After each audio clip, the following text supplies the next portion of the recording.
Hare Krishna. So we'll continue our discussion from last time. So where we are discussing that episode of Daksha Yajna, where the Daksha he kind of insulted Shiva, and then Lord Shiva, Parvati, she came to another sacrifice, and there she kind of chastised Daksha, and she gave up her body. With that, Shiva has created Veerabhadra, and Veerabhadra has come and killed, like he kind of chopped off the head of Daksha. So, like that, we have seen last time. We will continue from there the discussion where the Devatas they all approach Lord Shiva for uh, for the like again to revive that sacrifice because many of the devatas they got injured, so they want to ask forgiveness from Lord Shiva. So therefore, all the devatas they have they are because many of the devatas they priests and guests everyone because all the soldiers of Shiva they have got injured so many places. So they have all approached Brahmaji and they told Brahma the all the things that happened uh, in that sacrifice.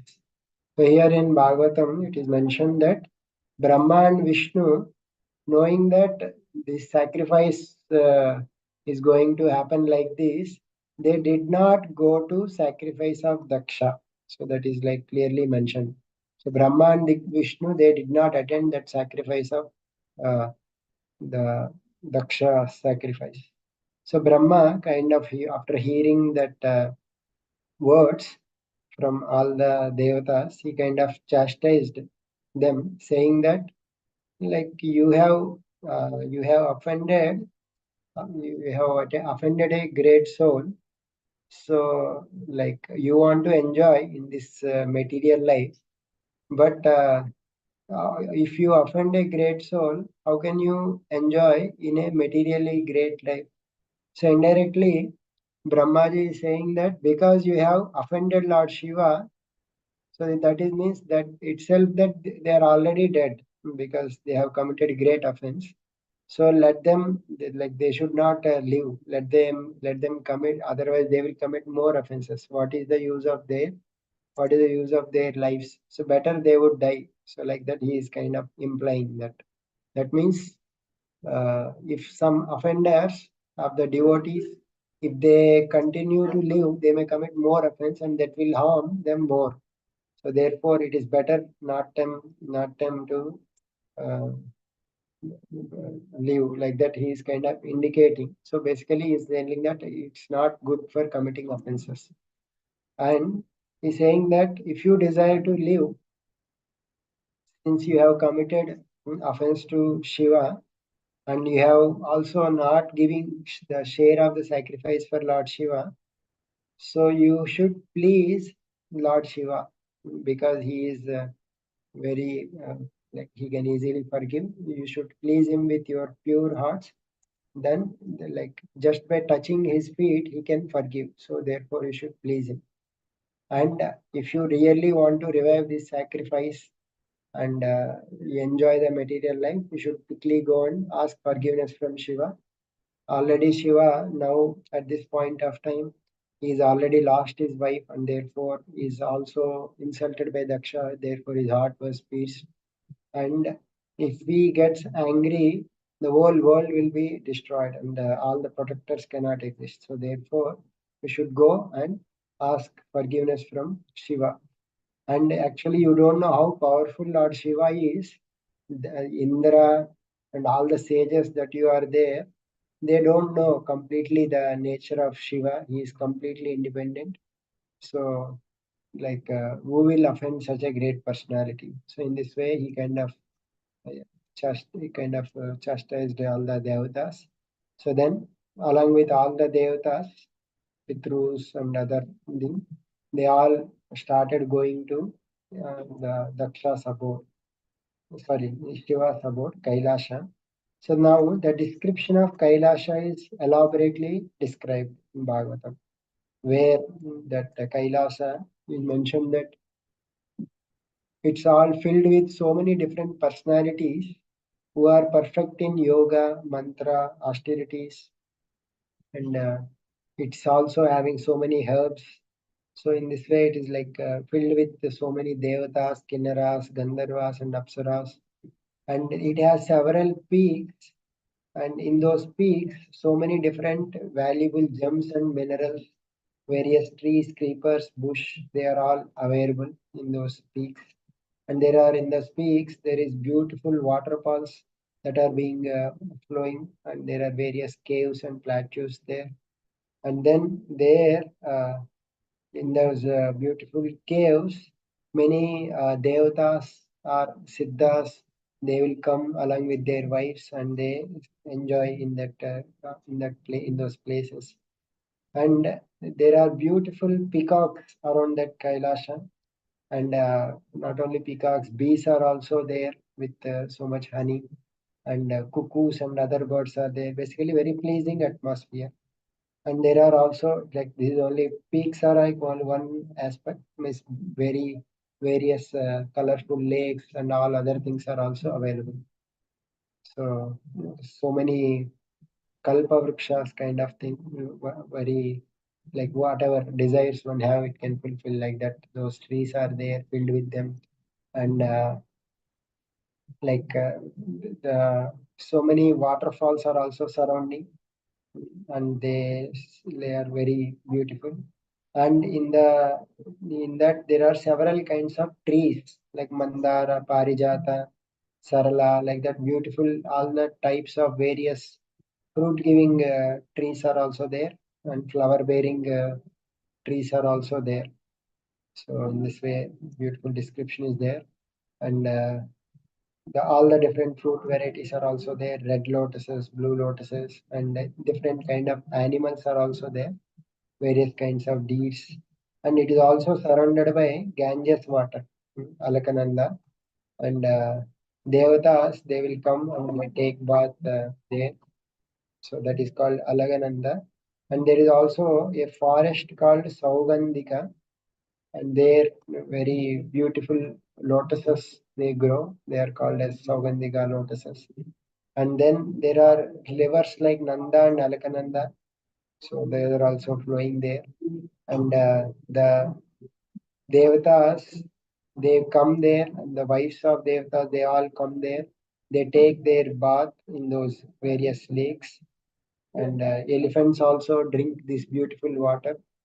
And in this way, it is like very pleasing atmosphere. And also, there are so many beautiful airplanes surrounding those places. And those airplanes are also made up of gold, pearls, and precious jewels. And they have so in this way, the sky in that atmosphere is also filled with lot of airplanes. And there is also like the there are several. In this way, there is like very beautiful forest as well as the different atmosphere is there, which is like very pleasing. So all these descriptions, whenever Bhagavatam comes, they are given whenever. Sometimes it is given that in a particular place, like not only here in it, in other places also, there are so much beauties available. Not only here, in other places like Bhauma Sargas, they are all described. And beauty of like Vrindavan is described in 10th canto, and other places are also described. So in this way, different places, different beauties exist. Those are all being mentioned here. And there is nice fragrant breeze flowing there with sandalwood trees, and that in this way that is existing. Nice cool pools. Pools are there, Kimpurushas and others. They all come and they take bath there. So in that situation, there is a huge banyan tree. So which was mentioned that it's like 100 yojanas, like 100 yojanas high, and it's like branches. They are like 75 yojanas. One yojana is like around 8 miles. So in this way, it was like completely huge banyan tree, and in that banyan tree, it was the Lord Shiva is sitting there under that. banyan tree, and it has no birds like that. So therefore, it was very cool and a nice place. So in that place, Lord Shiva is situated in very peaceful way, and he doesn't have any anger at this point of time, and he has great powers, and he can give shelter for all the people who are aspiring for liberation. So he is peaceful and he is worshipped by the peaceful personalities like Sananda and Kubera. So they are all surrounded him, and Kumaras. Like in this way, they are surrounded. And he, Lord Shiva, is especially mentioned as he is perfected in his Vidya, Tapa, and Yoga. And he is the friend of the universe. He is shelter of knowledge, austerity, and yoga. Vidya, Tapa, Yoga, they all like he in him they find their perfection. So, and he is always wishing well for the entire universe or entire living entities. So he is dressed in deer skin. His appearance is especially mentioned, and with matted hair, and he has his limbs. They are all covered with ashes, and on his top of his head there is a crescent moon, like half moon kind of thing. So Chandra Lekha, that is called. He is wearing. So in this way he is situated, and he was sitting on a kusha grass, and he was speaking the absolute about the absolute truth, and especially he was speaking to Narada Muni. So who is asking about the eternal Vedas? So especially there are many personalities are sitting there. Kuvera sitting is there. Four Kumaras are sitting there. But especially speaking to Narada Muni, because Narada Muni is especially among all the topics of Vidya and other topics, the Bhakti is the best topic, and Narada Muni is the representative of Bhakti. So therefore, he is speaking to Narada Muni, and he is discussing about Bhakti. So in this way, he was discussing all these different topics of Bhakti, and he is seated in a post called as Virasana, where left is right leg is sitting there, and his left head leg on it in his right hand on his left right thigh. So and his left hand is placed on his left knee. This is called as Virasana, and his right hand is in the mood of Tarkamurga, like that he is making a point kind of thing. So there is like Tarkamudra is sitting there. So so when the Devatas they all came, as soon as they saw Lord Shiva in that position, they offered their obeisances. So who is situated in that situation, whose mind is always absorbed in Lord Vishnu. So in this way, they offered their obeisances. So Shiva is experiencing the samadhi. So his samadhi is already mentioned in fourth chapter, where Sattvam Vishuddham Vasudeva Shabditam Yadiyate Tatra Pumanapavritah. Sattve च तस्मिन् भगवान् व्यासुदेवो यदोक्षजामे manaso vidiyate. So he's saying that my mind is always goes to Lord Vasudeva, who is situated in Shuddha Sattva. He reveals himself in when one's heart is in Shuddha Sattva. So he is Samadhi, he is absorbed in Lord Vishnu. So and he therefore he is experiencing lot of bliss. So and then so he like in this way all the devatas have come. All the devatas they bow down to Shiva, but Shiva as soon as he saw Brahmaji, he bowed down to Brahma out of respect.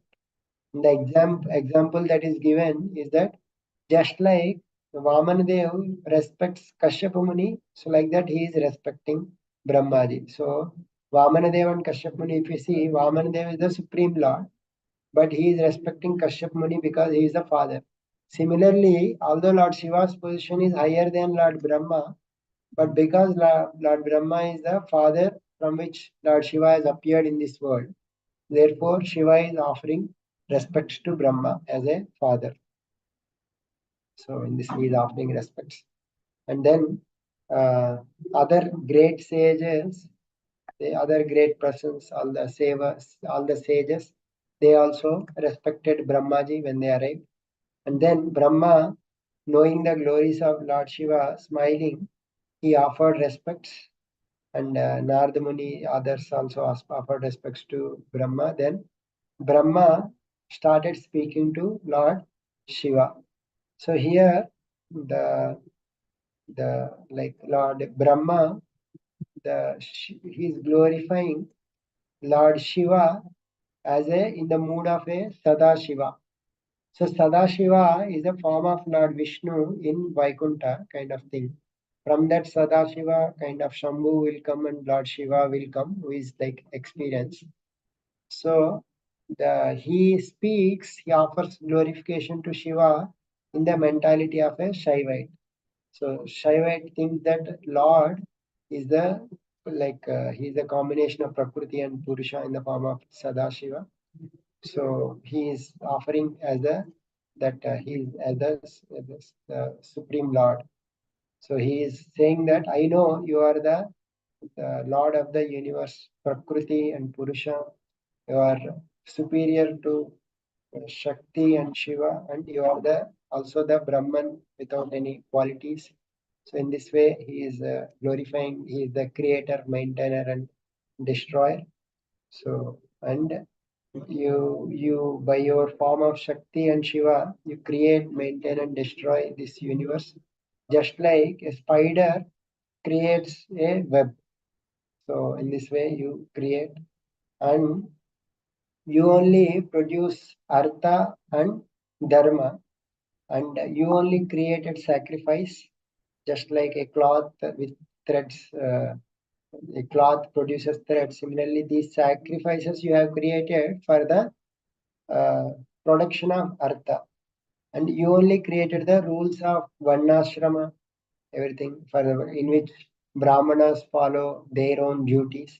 So that means the duties of daksha are also created by you only. So now, since daksha is now kind of dead, now there is no one is instituting this dharma. So therefore dharma is getting destroyed.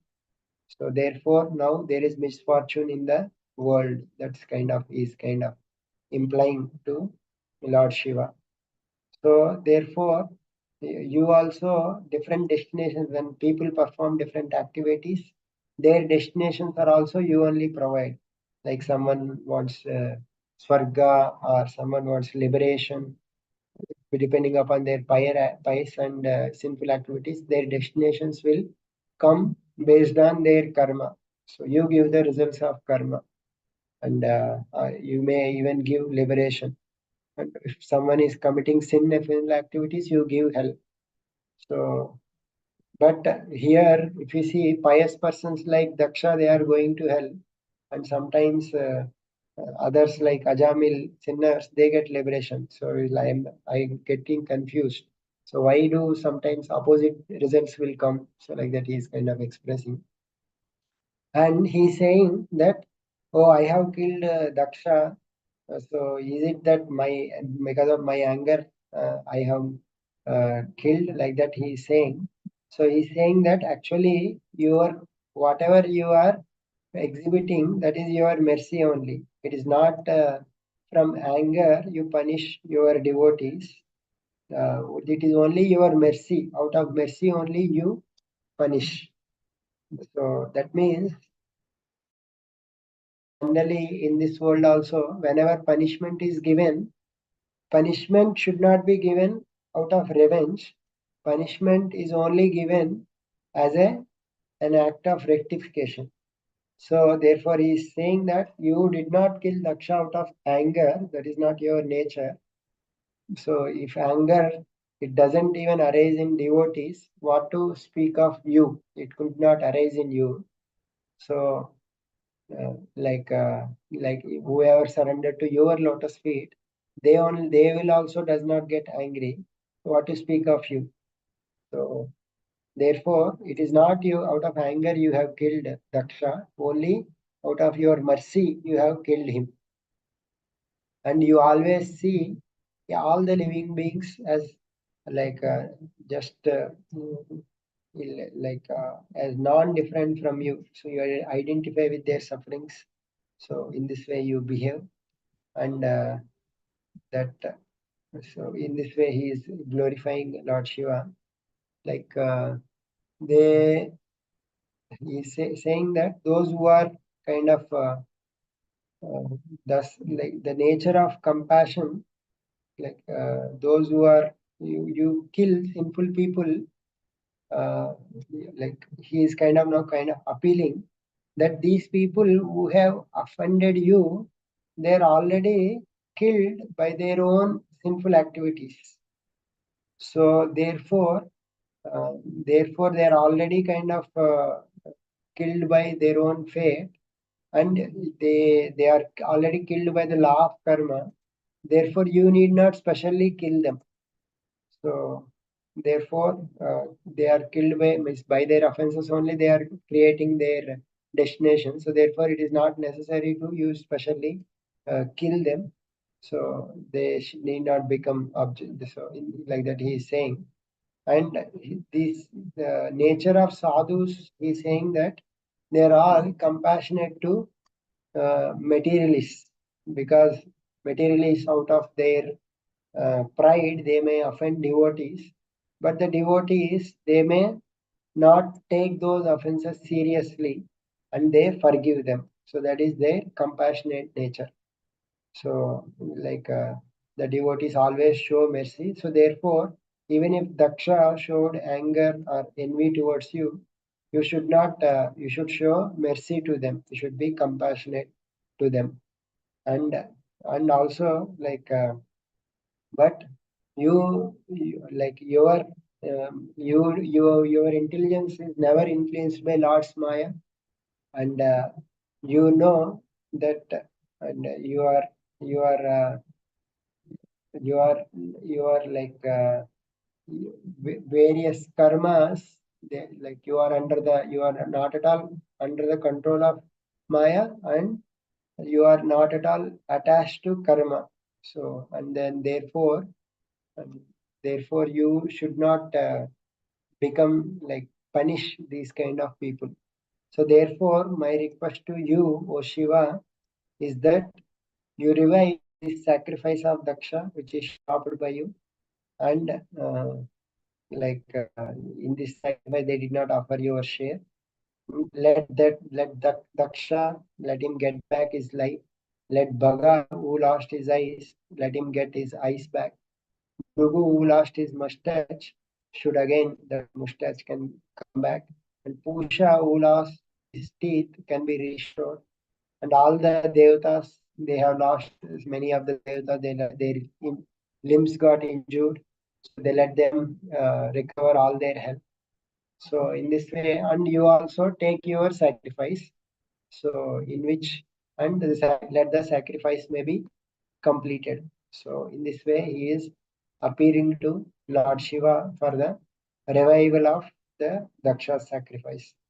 So Lord Shiva, he was very much pleased with the words of Brahmaji, and then he started speaking that, "Oh Brahma, listen to me. Like I do not actually." Uh, I don't mind if some of my children commit offenses to me, because they are all bewildered by Lord's Maya. I only punish them only to teach them. So that means he's saying that my punishment is only to correct them. It's not out of revenge. So only to teach them I punish. They are all, I consider all of them to be my children. So therefore, let and that punishment should be there. It should not be completely removed. So therefore, let Daksha be revived, but let Daksha's head be replaced with a goat's head. And let Bhaga, who is not able to, whose eyes are plucked out, let his portion of sacrifice be uh, seen with the Mitra's eyes. So why he is saying that Daksha, because he has the intelligence like a goat, so therefore let him have a head of a goat. And Bhaga's eyes were contaminated with fault, So therefore, let him use the eyes of Mitra's eye. He will not have directly his eyes. So in this way, he because he doesn't have any spiritual vision, he could only enjoy his portion of sacrifice with other person's eyes. And let Pusha his teeth. Uh, he can eat with the teeth of the sponsor of the sacrifice because he is showing his teeth. He laughed at devotees and Shiva, so therefore he should not have teeth. So he can eat through others' teeth. And let the devatas who did not give share to Lord Shiva and they already received some injuries, let them have all their limbs restored. And because they did not side with Daksha, when they Daksha criticizing me, let them all their limbs be back. So and and the priests and the others like Om's arms are cut kind of thing. Let them use the arms of Ashwini Kumaras and hands of Pusha. So because they are raising their arms and shouting when Daksha is insulting Shiva. So therefore, let their arms be. They can use Ashwini's arms and Pusha's hands. And Bhrugu, his mustache got torn off since he is advising Daksha very in his all his endeavors. Let him get the mustache of a goat's head from a goat's head. That means ghost mustache he will get. So in this way, Shiva kind of gave some kind of little punishment and they reduced the punishment kind of thing. So hearing that, all the devatas, they are all satisfied with that and they told that we approve of all these things. In this way they told. And the, all those devatas, they invited Shiva for the sacrifice and Shiva went to sacrifice again along with Brahmaji. So they all went there and Shiva and Brahma together and others they are also joined in that sacrifice. And the according to the direction of Shiva, the uh, the Daksha's head was Daksha's body was joined with a goat head. So in this way that was replaced. And when that Daksha's body in that way he was awakened when that got rejoined he awoken and his awoke was as if he was awakened from a sleep. And he saw as soon as he awoke he saw Lord Shiva in front of him and previously his heart was contaminated by hatred of Lord Shiva. Now seeing Lord Shiva after his punishment is uh, now it kind of little bit purified by seeing Lord Shiva. So therefore at that time therefore he wanted to offer prayers to Lord Shiva, but he some kind of repentance has come in his heart at that time. He remembered his daughter who died. So because of that he kind of felt very morose and tears started falling from his eyes and he kind of he could not speak and he controlled his mind with difficulty and with affection he started praising Lord Shiva. So Daksha mainly says that again the same point he says that your punishment to me is actually mercy only. Though I have offended you, you have punished me being merciful to me. And he especially says that you and Lord Vishnu do not neglect even the corrupt brahmanas, what to speak of great who follow with great vows. So therefore, it is your nature to always show mercy. So you don't neglect even corrupt brahmanas, what to speak of us. And these brahmanas, you only created them. These brahmanas who always perform vidya, knowledge, tapa, austerities, vrata, so many vows, and in order to protect the Vedas and spiritual knowledge. So you have created Brahmanas for this purpose. And therefore, O Lord, you protect the Brahmanas from all dangers. Just like cowherd man, they protect the cows by holding a stick. So in this way, please protect all these uh, please protect Brahmanas since you always protect the Brahmanas. And finally says that though I have insulted you with harsh words in the assembly, because I don't know actual truth about you, still you did not consider that insult because of your mercy. And by your mercy of glance, you showed your mercy and you saved me. And I am falling down because of my offense to hell, but you compassionately you have restored me into good consciousness. So therefore, you just be satisfied with your show of mercy only. I have no ability to satisfy you. So otherwise, I would have gone to hell, but because of your punishment, I was revived. So in this way, Daksha was completely offering praise to Lord Shiva. So in this way, when Shiva also forgiven Daksha, so Daksha, after being forgiven by Shiva, with permission of Brahmaji, he undertook that sacrifice with all the priests and teachers. And so all the Brahmanas, they offered those mantras in relation to Vishnu in uh, in that sacrifice. They purified that sacrifice because it was contaminated previously. So they first purified that sacrificial place. And Daksha, he offered so many, like all the priests, they offered oblations, and they Daksha meditated on the Lord.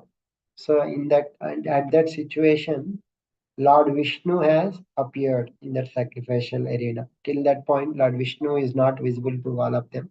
He was not present in that sacrifice.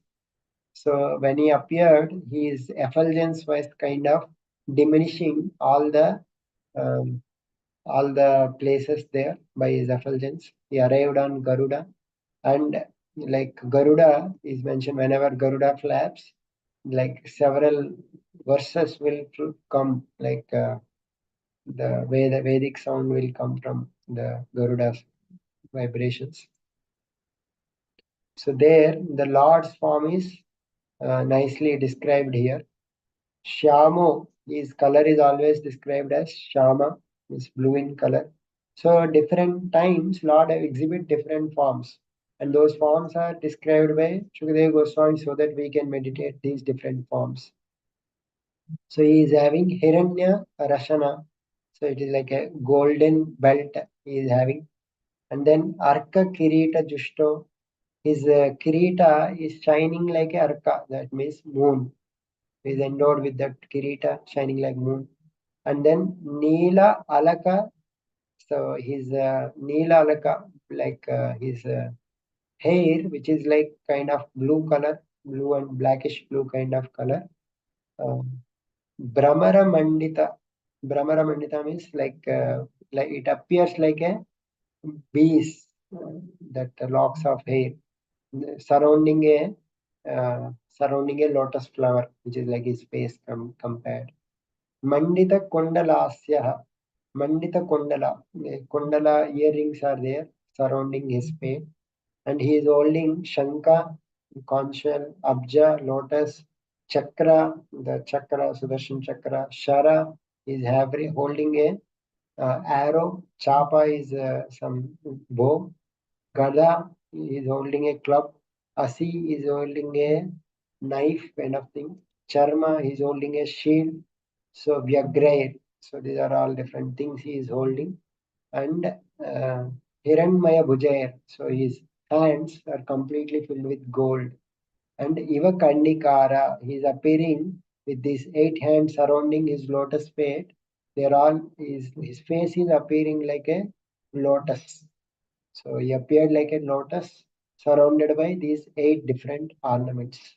So in this way, he is nicely situated. His beautiful form is described, and also on his chest Lakshmi Devi was residing, and a beautiful garland Vaijayanti Mala is surrounding. And with his, he has beautiful smile and beautiful sweet glance. So by that, the whole universe is delighting seeing that. And from his sides, chamaras are being offered. Like they are looking like two swans are moving. Above and on top of him, a white umbrella is situated, and it is shining like a moon. So in this way, like Lord's appearance is kind of mainly very nicely described. So it was like a everything is looking like a eight-petaled lotus. So it is like there was fan and chamara, or say like two swans, and above white umbrella like the moon. Below that, his crown is like sun, and his face himself is like a lotus. And besides his, and, besides on his, there are two suns in the form of his earrings, kundala, and there are two swans in the form of this chamara, and Lakshmi was there, which is like shining like lightning. So in this way, it is like a eight-petal lotus. That in this way. So when Daksha saw that form of Vishnu, it is like astonishing with sun, moon, lightning, bees, swans, conch, chakra, club, lotus, bow, aura, and shield. Everything is there. This way, he was very much astonished to see Lord Vishnu appearing there. So when the Lord has appeared, all the devatas, Brahma, headed by Brahma, Indra, Shiva, everyone offered their respectful obeisances to Lord Vishnu. And there it is mentioned that when the Lord's effulgence is there, everyone their effulgence kind of fading in his luster, and all the devatas with choked voices, with feelings in their hearts, they hold their hands on their heads and started offering prayers to Vishnu. So here one shloka comes. Api arvag vrittayo yasya mahittu atmabhuvadayah yatamati grunanti sma krutanugraha vigraham. So api arvag vrittayo yasya. So generally the Lord, he cannot be known by their mere senses. Arvag vrittaya means he is not appearing in the material senses, meager senses. They cannot understand the greatness of the Lord, but still, according to their ability, they started praising the Lord who has appeared by his mercy. Krutanugraha Vigraham. So that means whatever may be, like they they they whatever may be their knowledge, they started according to their knowledge to praise the Lord, so, who has appeared by his mercy. And Daksha first he started offering prayers. Like in this section, different personalities offer prayers to Lord Vishnu in different mood. So Daksha with joyfully offering prayers surrendered to the Lord, and he said, uh, Lord is also surrounded by his associates like Nanda and Sunanda.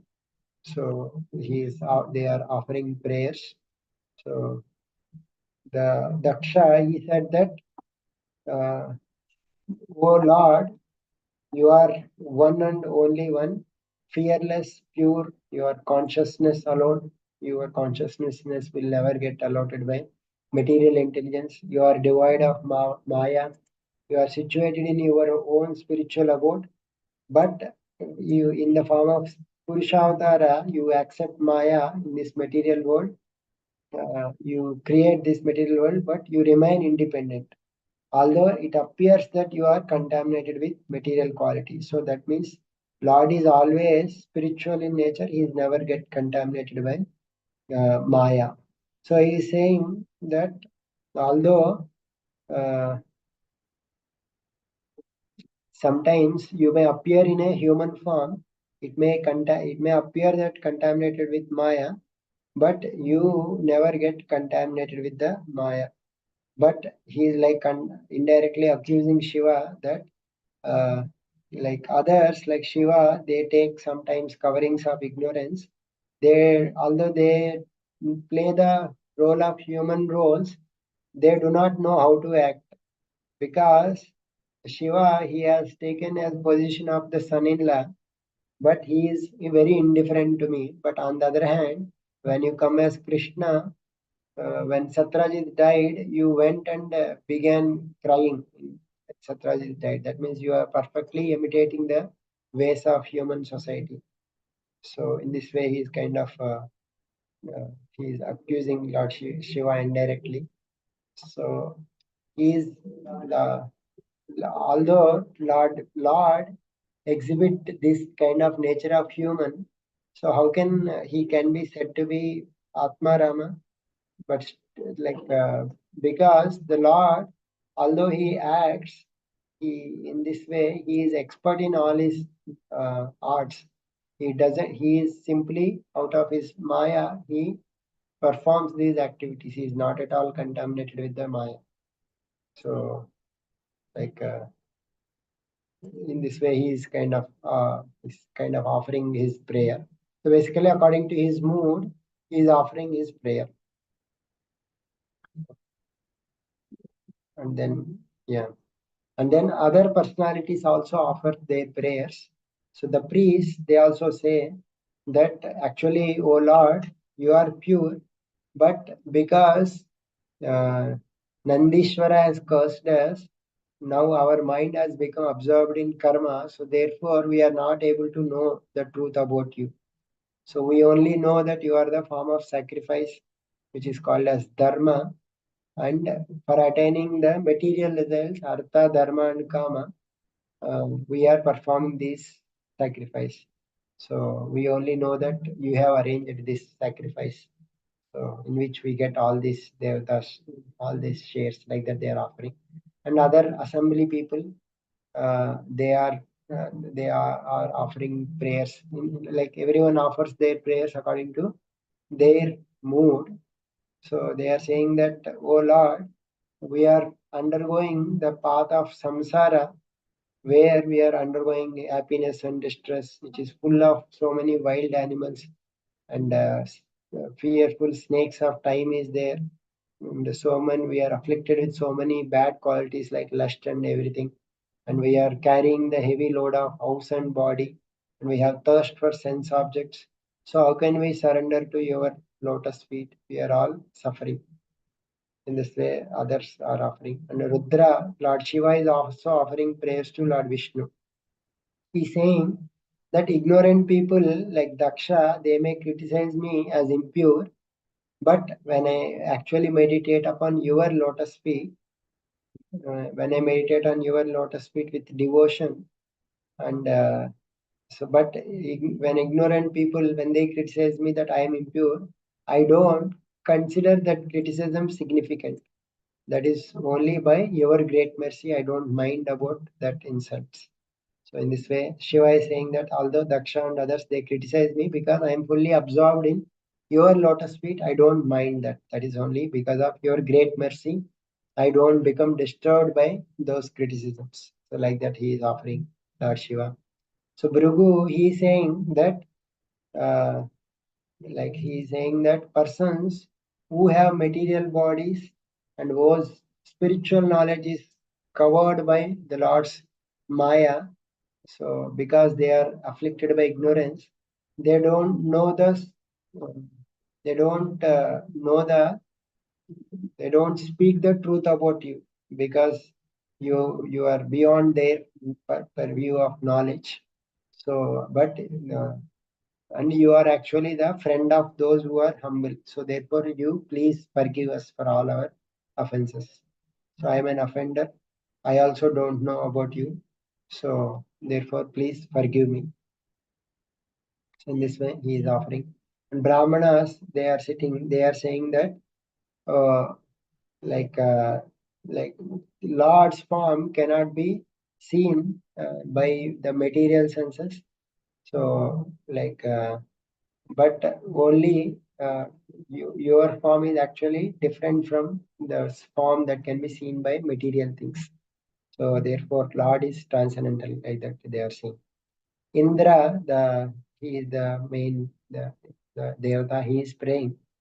So your body, O Lord, you have appeared with 8 arms carrying weapons, so that you have appeared to destroy the demons. That is actually your form is auspicious for the universe. And this form cannot be perceived by our material senses and mind.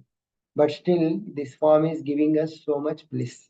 So he's saying that your form, whenever you appear, you kill the demons. That is all creating auspiciousness for us.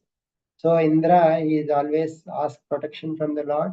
Lord will come and protect him. So he is appreciating the Lord in that quality. So in this way, Indra is saying. The wives of the Daksha and others, they are saying this sacrifice which is created by Brahma for worshipping you is destroyed by Shiva because of his anger at Daksha. Now, O Lord, now since you have appeared here, purify with your glance this whole sacrifice. So, in this way, they are praying. Without your presence, nothing can be accomplished, even with great efforts.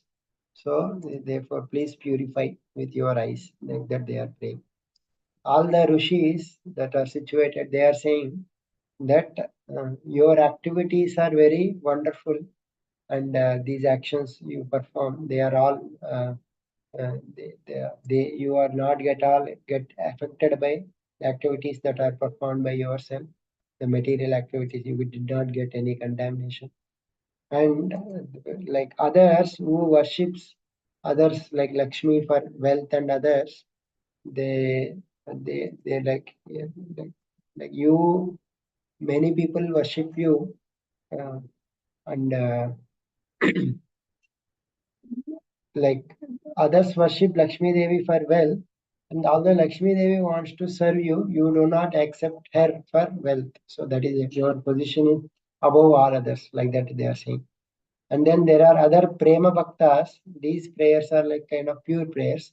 All others are kind of offering prayers according to their mentality. So these prema bhaktas, they are offering that, O Lord, our mind, which is like afflicted by forest fire and material thirst, that is being absorbed in your sweet, pure river of your pastimes. So, because of our mind is absorbed in your pastimes, we don't remember any the sufferings of this material world out of this samsara, because our minds are completely completely engrossed in the river of your pastimes. So in this way, like the devotees, when they are absorbed in the Lord's pastimes, they don't experience any samsara. So like that, they are saying we are fully absorbed in your pastimes with bhakti, prema. So therefore, we are not experiencing any fire of samsara. So in this way, they are saying. And then the Daksha's wife Prasuti, she said that, "O Lord, you are the supreme controller. Welcome to here. Be pleased with us. You are the Lord of Lakshmi, and with along with your wife, please deliver us." So with your, if you are not there, the sacrifice is not auspicious, though it has all other elements. It is like a body without a head. So therefore, your presence will only make it auspicious. And since you have brought your wife Lakshmi to my house, please deliver us who are all destroyed by committing offenses to Lord Shiva. So therefore, she is praying for Lord's mercy along with Lakshmi Devi. And all the protectors, different they Lokapalas, different protectors of the planetary system, they prayed that you see, you are the internal seer everywhere. You can observe what is happening everywhere. And like you are, but you are, although you are seeing everyone, you are not visible for with the material eyes.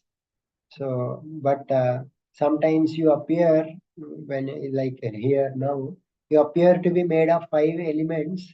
That is also only because of your Maya, it appears like that. So in this way, you will not be understood. There are other personalities like Yogeshwaras.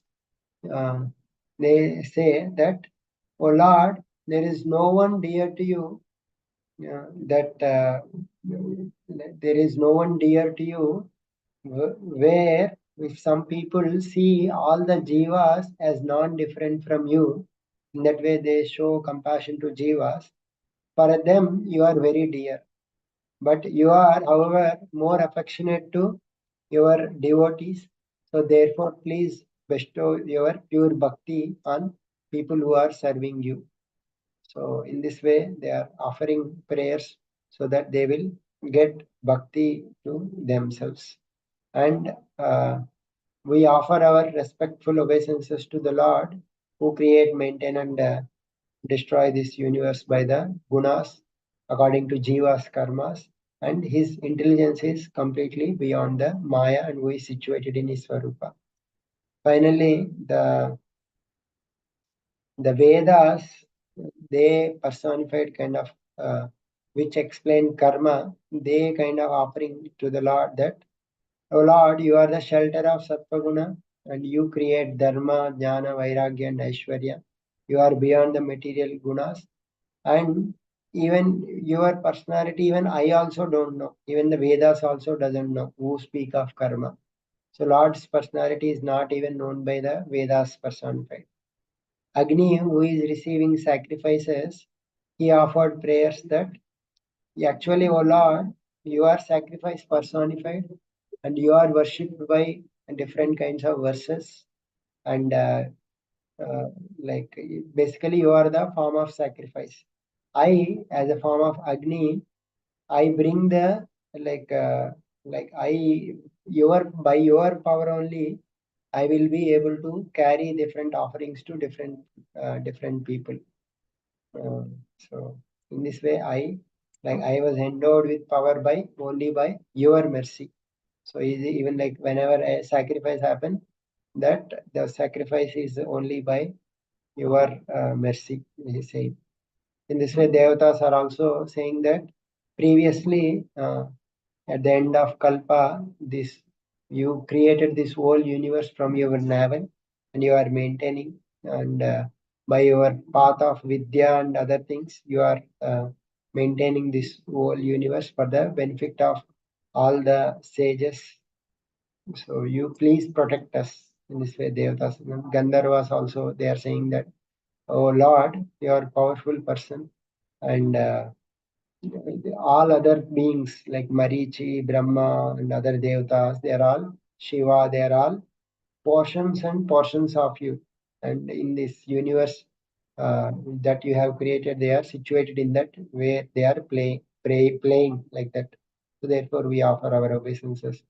Vidyadharas, they are saying that, oh, like a ignorant person, when he attains a body, he identifies with that body, thinks that that body belongs to himself, and he is bewildered by family and temporary material objects. Therefore, he rejects the original true nature of yourself and he neglects your topics. So, like that, they are saying. Brahmana saying that you are the sacrifice, oblation, fire, mantras, your assembly. So, like that, they offered prayers.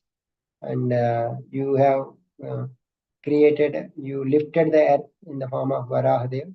So, please deliver this sacrifice also. Revive this sacrifice. We offer our respects. In this way, different people offer different prayers to Lord Shiva.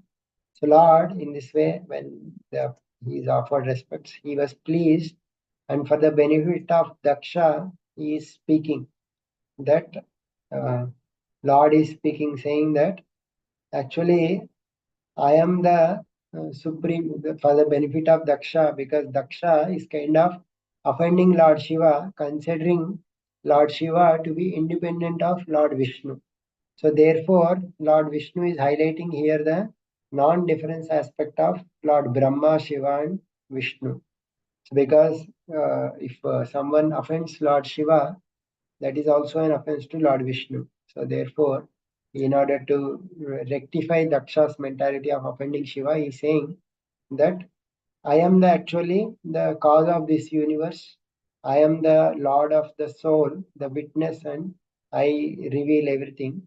And I, Brahma and Shiva, are non-different from each other. So we are together the cause of this universe. And I also situated in my energy, like my external energy, composed of the gunas. Through that, I create, maintain, and destroy the universe.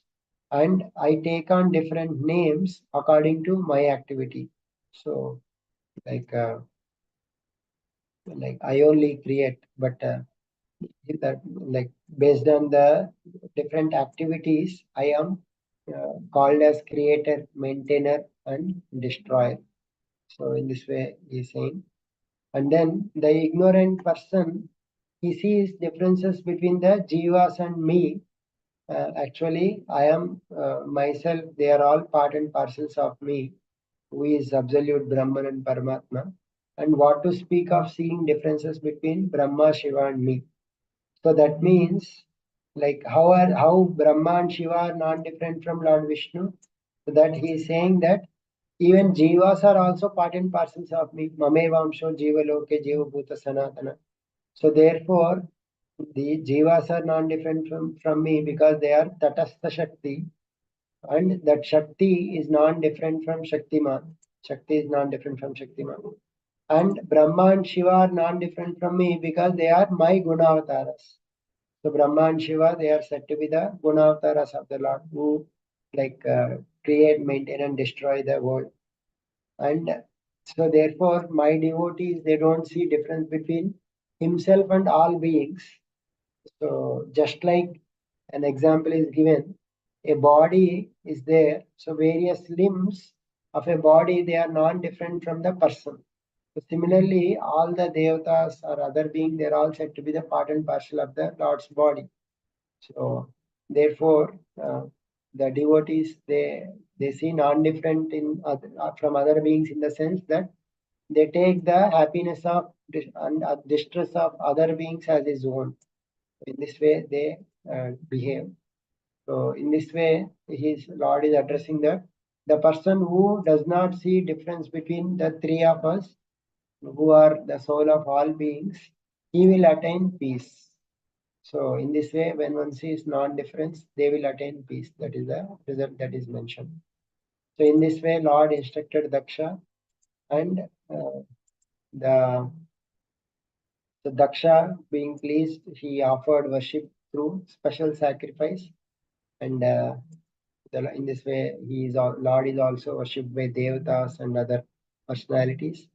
And Daksha also worshipped Shiva and offered his share to Lord Shiva, and he also worshipped other devatas, and he concluded that sacrifice, and after that he bathed in that sacrifice.